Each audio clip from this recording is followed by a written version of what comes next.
sa Lulu.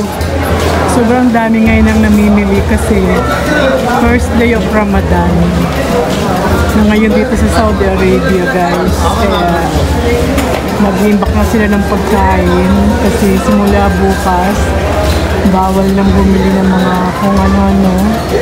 And fasting na sila umpisa bukas. Ayan guys, ang daming namimili ngayon. Nagkaubusan nga ng trolley. Siksika na dito sa Lulu. Kasi ito yung isa sa pinakamalaking mall dito sa Saudi Arabia or sa Arab. Kaya super sale ang mga bilihin dito ngayon. Kumbaga super mega sale. Kung dati 15 riyal ang presyo ng bawat ngayon 7 riyals. Ayan, lalo na ito mga chocolate. Guys, ito apple cider. Kung dati 30 ko, ngayon 23 na lang. So maganda ito guys, apple cider. Ito ang ginagamit ko. Ayan, si Master Corex. Siya na nagdala ng trolley. Talagang nag-antay siya ng mga trolley sa labas ng cashier. Talagang lahat ng mga items sale. Nakasabon. Lalo na dito sa net section. Ang daming mga tao.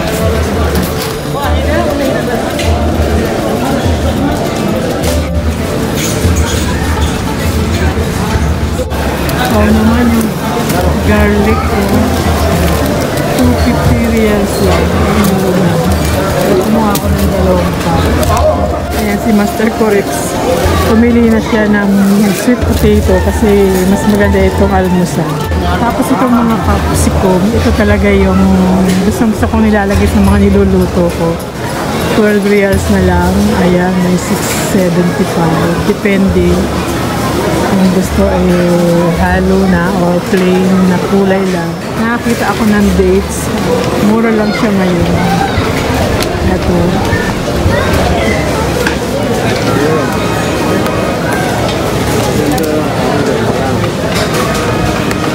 Masarap itong papakin eh. Tsaka masarap i-partner sa cha or shy. Kaya lang gusto ko yung mayroon siyang sesame seeds.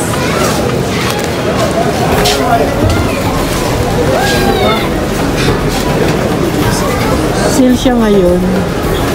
Dati 20 reals ito. Ngayon 13 reals lang. Nakakita ako ng langka. Namiss ko tuloy ang langka ng aking biyanan sa Marinduque. Titik-metik sa bunga. Kaya lang mahal ang presyo sa bunga. From Thailand. Ito ang mura mga orange from South Africa. Ang mahal dito yung avocado. Wala akong nakikita mga prutas sa galing sa Pilipinas.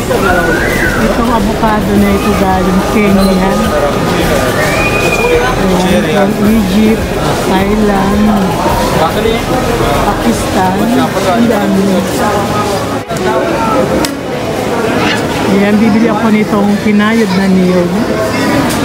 Kasi gagawa ulit ako ng kutsinta. Ito mga baby apple.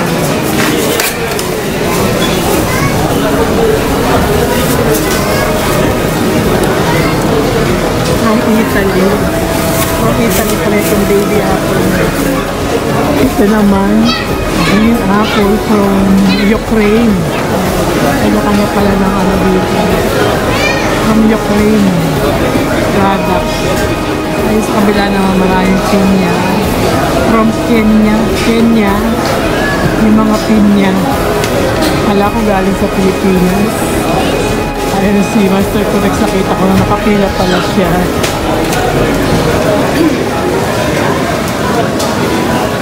Ito, bibili ako nitong mga mozzarella cheese. Kasi meron akong gagawin. Nagawa ko ng lasagna. Saka itong Italian cheese na ito. Ayan.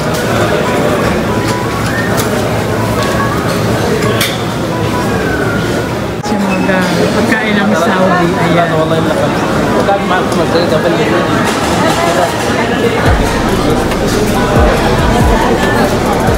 Merong piniritong saging. Para lang din sa Pinas. Nasa Turo-Turo. Ayan.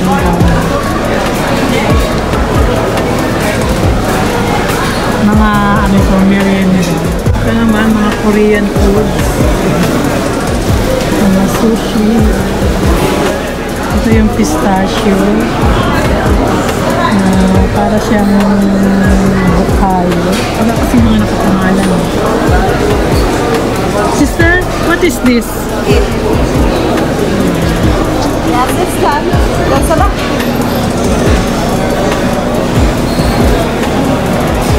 Sister, what is this? What do you want? What is this? What do you call this? Basbousa. Huh? Basbousa. Basbousa? How much per slice? Kamhada. How much per slice? This is for kg. You can check about the skin. Maybe one is 3 real. Not 3 real. This,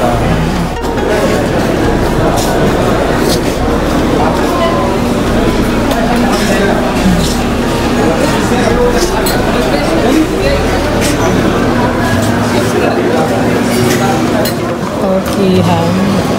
So, yung sarap yung ilagay sa tortilla bread with cheese. Ito, mortadella. Sarap din yung ilagay sa sandwich. Kaya lang pricey niya yun. Sarap din ito. Ito, turkey olives na ito. Sarap ilagay sa tortilla.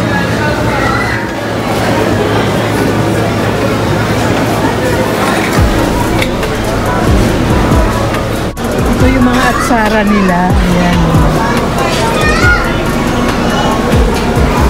Mga pangontra sa cholesterol o sa martabang kinakain. Ayan. Avocado salad. Ito, eggplant salad. Parsley salad. Maraming klase. Akala ko nung una, hugad ng ibon. Kunapa. Masarap ito kunapa with cream. Nakatikim na ako minsan ito. Iba-ibang klase ng timplang kunapa. Baklava with cashew. Masarap siya. Kaya lang sobrang tamis ito. Talagang panghimagas. Kapag nag-grocery kami dito sa Lolo, dito ako madalas pumupunta, yung huli kong pinupuntahan kasi ito area ito ng mga cakes and pastry. Ayan, mga cream cheesecake, maritingkad na cake.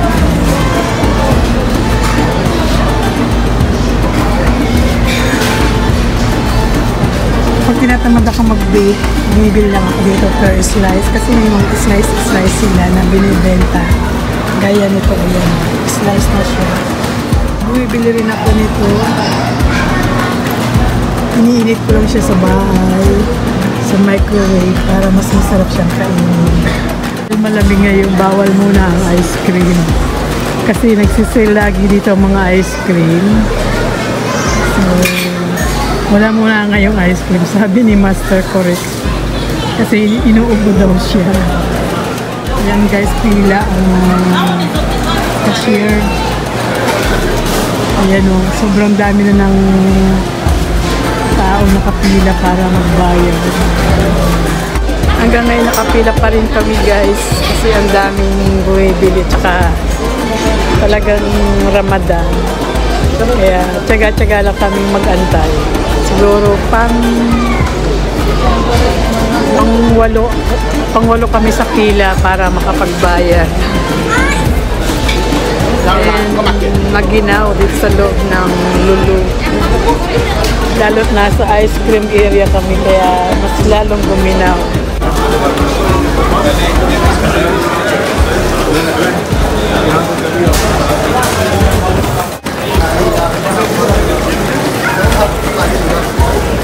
Like about this type of